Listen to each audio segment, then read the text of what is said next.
Welcome back on Diorama. Today I want to propose you a video about the unboxing review about the third book of the saga of the Dawnbringer Crusade, that is the campaign about Age of Sigmar.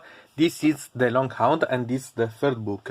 We have the first book that it was Harbinger and the second one that it was Reign of the Brute. You can find eventually in the description, because it will be mainly a video related about the background, because I'll make you see also about the rules, but the rules can change quite a lot and it's a campaign. What it's mainly related, it's about the background that you bring. And we can start with the one that it's in the image, that it's Ionus born.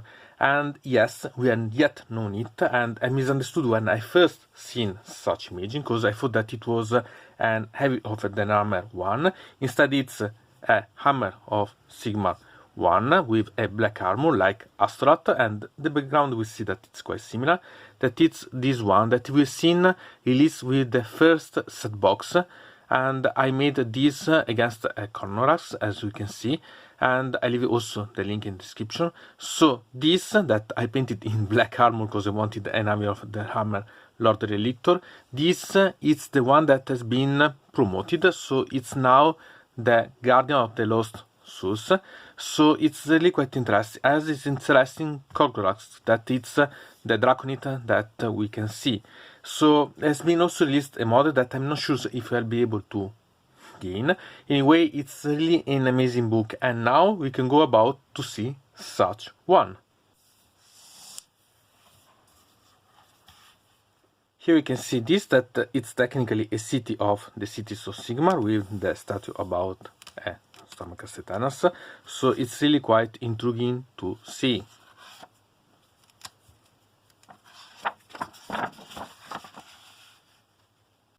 This is practically a summary of what is the general situation brought by the two previous books. While the Green Conclave is comfortably sit at Emerald, and the Twin Tail Crusade is going through Ghyran and Aqshy respectively to go to create a new strong points in the Sigmar's name. It's also remembered the loss of the still famous strong points in both the realm caused by the forces of Trug and Broad that we see in the previous book. All this while the forces of Narg and Korn still bring havoc. Now the crusade continue only thanks to the stubbornness, cause it will be an insult to the martyr dead and it's impossible to turn back. All this while a robot reclamation still remain. The Twin Tail Crusade will be the greatest Sigmar's victory in living memory. Here we can see the quantity of contents available, and you can note how half of the pages are about the background and the other half about the rules. In the aside image, the forces of the city of Sigmar with the new models and the Silvernet marching on. In Rising from Ruin, we have the summary of what happened in the previous book, The Reign of the Brute, about the destroyed strongpoints and the desperation that both the Crusade are afflicted by while they march on. You can also see a brief sight of what will happen in this book, talking about the Bloodhound of Korn marching towards an armored Aqshy not heavy guarded, and we read about similar anticipation before with the siege after the departing of the Crusade from armored Aqshy, such that Marshal Vedra has to split part of the crusade to come back to hide and break the siege. On Ghyran's side, we had the preview about the Kragnos arrival through a first opening of a realm gate, and it unleashed all the savageness of the era of the beast. As usual, there is an invitation to buy the core rulebook to have the basic campaign rules to play the Path to Glory, which is the base about this book itself. It's always intriguing, moreover, about the comment of the Prime Commander of Amara. If you have never been afraid, how can you call yourself a soldier? In Ripples Across Realms, we can see the consequences about the news of the disasters of the Twin Tail Crusade in Amara, both Aqshy and Ghyran. It seems the news are brought by the survivors of the strongpoints Thunderbrick and Fort Kragnos. We can also see the dissidents raised in number as much as the fanatics related to the cult Umberogen. The council tried to keep calm, mainly in Aqshy, remembering the episode seen in the first book, Harbinger, about burning the suspected plug fittings. Even more worrisome is the news that Pontifex Zenestra has been able to stop Trug with the will, causing an increasing of wills removal, even from essential machineries for the industrial production, as celebration of the cult of the will. Part of the opposing voices has been suppressed by the comeback and successful siege breaking of Marshal Vedra. In Ghyran, there is an uneasiness about the small forces remained to guard the city. Moreover, cause news about Roticus' grandfather breaking havoc, and Alariel itself is having difficulty to stall him. We can also see, again, Greenspur collect the news about such battles. It is to note that there is the referral about the broken realm Belacor, about the polluted skies that are making difficult the resurrections of the stomach Satanas, so much that there is a symbolic funeral of Cartus. In the box, we can see a lucid but impatient Kragnos, followed by the Greenskins in search of a realm gate that, as we've seen, it will bring it to Ghyran. In Escape from Tusbrik on Aqshy, the Dawnbringers continue their retreat, and even if they have been able to distance the Kings, they are slow because they have sacrificed the whisk of the caravan. Finally, they are reached by the Greenskins, and Pontifex Zenestra decide to sacrifice the rearguard to continue the march, although the distance is spreading. The only positive note is that Trug is not among the pursuers. Finally, they see some reinforcement to Caminide, are the Fireslayers led by the new father Valdus that bring with him also many Magmadroths in search of vengeance against the Griskin and the Trogod that has destroyed the Magmadron of its reign. Meanwhile, Pontifex Zenestra claim all these aids being part of the Sigmar plan. The Dawnbringers bypass the Fireslayers to move toward the Earthblood Sea, holded by the Goretide, hoping to bypass it and be able to rest to restore their fatigue. In the Hero's Return, the Dawnbringers move along the coastline of the Earthblood Sea together with the Fireslayers in the rearguard now. The Goretide arrive. The waves of enemies rise again and again in ferocity. Valdus arrive leading the Age of Sigmar, even if it's there for its own personal vengeance against Korgos Kul instead of really saving the crusade. Valdus, disappointing many crusaders, then will leave the crusade to its own search, and only Niv Bektalon and its party will stay there to help the crusade.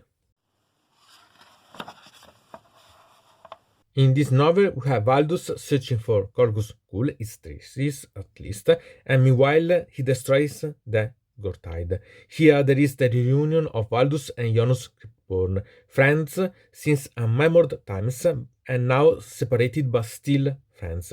They support each other even while falling in hell of lost memories. Ionus is now accompanied by the Draconid. In the Goretide Prix, here we have Valdus and Ionus battle shoulder to shoulder against the Goretide along the Earthblood Sea. There is the description of the Battle of the Two, who finally take down two of the mastrasis chosen of Korgos Kul, that are the Vec, the Flyers, and Trex Skullband, eliminating two of the models who has been seen since the setbox of Age of Sigmar. Ionus so separate from Valdus, bringing with him part of the elite of Valdus to continue its own mission. The box show part of the thoughts of the Stomachus Eternas, recalling their own sacrifice more about soul than body. The aside image is about the battle of the Hamend and Ionus against the Goretide, made use the real models, and it's always an amazing sight, such one. In the midst the chance, while Valdus keep busy the Goretide, the Dawnbringers march along the coast of the Earthblood Sea to reach the Sweltern Gulf. Here they suffer an ambush by the Idonite Deepkin of the Whetan Enclave, whom used the mist to hide themselves.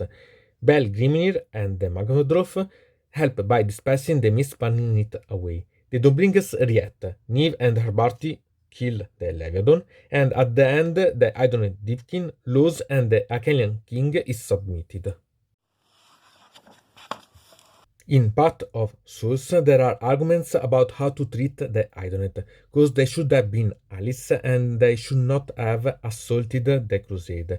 Mopit, the Italian king of the Fuetan enclave, revealed the environment changes in Aqshy and the Presages. About this, it's quite important the box that explains its reasons to break the pact. Then it's proposed a duel of honor. Neve duel against Mopi and she kills him. The Idonet does not rebel because there's been a duel of honor, and the Pontifex the Nestor ordered the Idonet to slow down the pulsing Greenskins and Drogot, and it's also a way to make the Idonet gain the souls that they craved. The Faceless leave the Crusades and remain to battle the Pulses, seeking for their own revenge. In the action disasters, there is the summary of the progressions of the Crusade side camera action, always useful to refresh the memory of the various happenings. In the boxes, there are always interesting and with quite interesting and useful information. The map is about the region of Aqshy that the Crusade is involved in, always useful to understand the developing of the Crusade itself. Watching on Ghyran side with the to cross the sprawl, we had the survivors of Court Gardus being led towards Scarborough Sprawl by Marshal Torian. They are escorted at the beginning by the Stomach Satanas that they will leave to bring the infants back to Hamran Gira. The moral is low. The forces of the Dawnbringers are replenished by the survivors of Fort Gardus, to whom Marshal Torian will give the coin Malleus to recruit them, while there are quite a lot of people grumbling about these new additions. Remembering anyway the sacrifice of Gardus, they anyway shut up. The Sylvanet moving together with the Crusade are seen with quite a lot of hostility, because the previous ambushes before the arrival of Fort Gardus. Marshal Torian and her leadership are really helpful to lessen the discomfort, so much that she gained the respect by Tetamir, Herald of Alariel. When the Dawnbringers arrive at Scarborough Sprawl, they understand those legends related about Mehmet as not such legends anymore, so to be true. Reaching the hearts of the zone, they discover altars made by chewed bones. This infuriates even the Sylvanets, and so new foes come to stop the crusade. In the ground opens, the Dawnbringers send the Wildercorp hunters to explore to know about the Paris, and they find about the ogres led by Strollmater's Bulk Lumpergulp, making rituals dedicated to the gulping god in the middle of the ribcage of Behemoth. The ogres are leeching about the absence of Prod and the Gargants who had gone to destroy the Fort Gardus. The Wildercorp hunters are accidentally devoured by the ritual and find out by the ogres. The Dawnbringers read themselves together with the furious Sylvanets to meet the orcs in battle. The box concentrates a lot of important information because it shows the arrival of Kragnos at Pale Gorge to search for surviving Drogruk. Goblskrak and the Cool Boys delete the glyphs left on the rocks by the residual Drogruks to give direction that Kragnos was searching for. Kragnos so reveal so that was not there to placate Kragnos, he was there to get rid of him. In Master of the Hunt, the ogres battle against the Dawnbringers and the forces of the Gorges seems to prevail. Marshal Torian stalls in close combat Bulk Lumpergulp itself, and finally the reinforcement called by Tetamir arrive.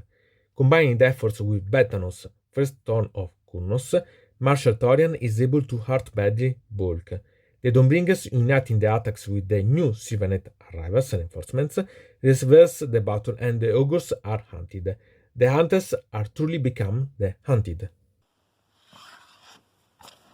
In Nature and Progress, the battle of Dawnbringers, Sylvanet and ogres continue violent, and only after an exasperating combat, Martial Torian even remember how to cast a bit of magic, Deus Ex Machina. Finally, they are successful to kill Bulk. Everyone is finally full of joy, humans and Sylvanet alike. The dangers ended. Bandanos suddenly stop everyone. He makes everyone aware that the beats accompanying the ritual has not cheese at all. Here there is the novel about the strategic meeting of Alariel, Lord Croak, and the Draconid brothers Krondis and Karazai. The collaboration at the end see Lord Croak being the green part of the council even through the arguments of the various sides. The goal is to trap again Kragnos. You can see Alariel still longing for Kurnot. Here there is a sentimental Lord Croak that shows Kragnos attack the Dawnbringer Crusade on Ghyran. And while the humans and Sylvanet battled against Kragnos, Lord Croak make understand that Kurnot is not lost, showing the vision about Peltanos. Always amazing the Arthur of Alariel on the side because it's always beautiful. In To End in Era, the chants start again about Kragnos arriving at the rearguard of the crusade, followed by the Greenskins. The increasing beat that Peltanos had a vest against, it sees Kragnos coming. Then Krondis arrived too, his duty to lead Kragnos somewhere else after a brief match with Kragnos itself. That caused also the destruction of part of the skeleton of Behemoth. The image of the front page, which show the two combat each other, is really epic. It is equally important at the square because it shows Karazai waiting for along the Seraphon, and from the last glance between Karazai and Krondis, we can understand that it will be Karazai to stall and probably sacrifice itself to trap again Kragnos. In Legends of the Sprawls, there is the summary of the history of Scrub Sprawl and Behemoth. It gives a way to see the various happenings connected along the time and show like this place has seen quite a lot of changes along the time itself. The notes tell about interesting facts about the map of the part of Ghyran involved by the crusade, and the map itself let you see also the events of the crusade, so see the various steps that it's going to move on. In Warden of Lost Souls, here there is the background about Ionus Kipurn, first Lord Relictor forced by Sigmar. Now is practically a similar role to that of Astaroth of the Blood Angels in Warhammer 40k, but I still prefer by quite a length the background of Ionus. About first form of Kurnot, it's a new model and a new character who will have quite a lot big impact in the history of the Sylvanet. It's a background that it's really worth to read about. In the Black Talons, there is the description about the squad's members and their personal relationships. It's useful to understand the characterization of such a band. In Lands of Turmoil, here there is the novel about the demagogy of Gosprak and how it doesn't tolerate any opposition. And the artwork at the side is always magnificent. In this focus, we can see new sites about the background. In the first, we had the intervention of Ionus and how it is perceived in this case by the Celestial Warbringers. In the second, we can see Astrea investigating a castle, and here are the premises about a future meeting with the Flesh Eater Kurz. Here we can read about what happens to the two crusades after the main events in this book. Finally, on Aqshy, the Dawnbringers are able to rest with the help of the Idonet that are able to make them forget the nightmarish experiences lived. I have not really understood who is the crowd of bats by passing them, but it will be revealed in the next tome. And you can also see Kragnos cool watching from afar the resting crusade while he skins its own two freshly killed generals by Valdus and Ionus and prepare itself to have a not so friendly meeting with Khorne. On Ghyran, we had the Sylvanet leaving the Crusade and the Dawnbringers marching through the abandoned outpost of Stabbleway, where they find homages calling for the Summer King. The future courts are coming. Then here we have a sort of scenes about the campaign with the different miniatures that compose the campaign itself, and it's really quite intriguing because you can see something and appreciate what can be the sort of representation, reconstruction of the events. So I quite like such things. Here we can see the models. Here there is the new Ionus Reborn with Kragnos, that it's Dragonite, and it's really quite amusing to see and an amazing model. I hope to be able to have this. Here it's Valdus, the new model about the Sylvanet, and here other parts about the reconstruction, and I quite like because you can see really the environment and it can be really suggestive to make you understand, to create eventually some diorama so on based on such scenes, because are really quite nice. Other models that are available and I quite like. Here it's about Nive, about the breakdowns, so quite useful. Here again an amazing diorama, amazing one. So here we can move to the rules about Path to Glory. Remember that it's about the campaign, so pay attention. So this it's always intriguing to read anyway, even if you don't play the campaign itself, because you can have quite a lot of little things of background in the middle with the description so on, and it's also a way to understand how it developed the campaign itself of such battle. So it's really quite intriguing to see the development also by the rules, because it can view a lot. Moreover, you have also new battle plans to use that you can adapt eventually in Age of Sigmar. So it's always quite nice, I think, to create some variety in your games and so on. So I always quite like. Moreover, there are the images that are always amazing to see, because there are little scenes and so on that are nice, I think. So it's something that I quite appreciate, moreover, because you can see something related in a way to the various backgrounds. So it's a really amazing one. And then we can go to see about this that we have Valdus. So about the Sylvanet with the rules, official ones. So remember that these are the official ones related. And here we have about playing the army about the Sylvanet. So it's a way to make another thing. Remember that this it's an army of renown and you can use in Age of Sigmar. So it's always quite interesting. Here we have about Ionus Reborn, that as we've seen it's really quite amazing one. And also here we had the official rules playable, so it's always nice with the way to play the, I can say, army of Ionus. So it's always quite amazing. Sincerely, I thought about creating a sort of review about the rules for the Stomach Satanas about this, but I'm not still quite sure. Anyway, these are something that I quite appreciate quite a lot. And here there are about the Black Thanos, because you have to have the rules with the volumes models related about. So I think that can be really quite intriguing. Here you have how to play with the ogres, but the gorgeous, because they are a sort of corrupted, but famined way of the ogres, and I quite like, because you can give the way to play about the models and so on. So it's really quite amazing with the rules. And the background that it's here, I suggest you, so if you're interested, to really read, because it's really quite dense of information and it's really an amazing one. I quite like. And there are quite a lot of information about the ogres that sincerely I quite appreciate.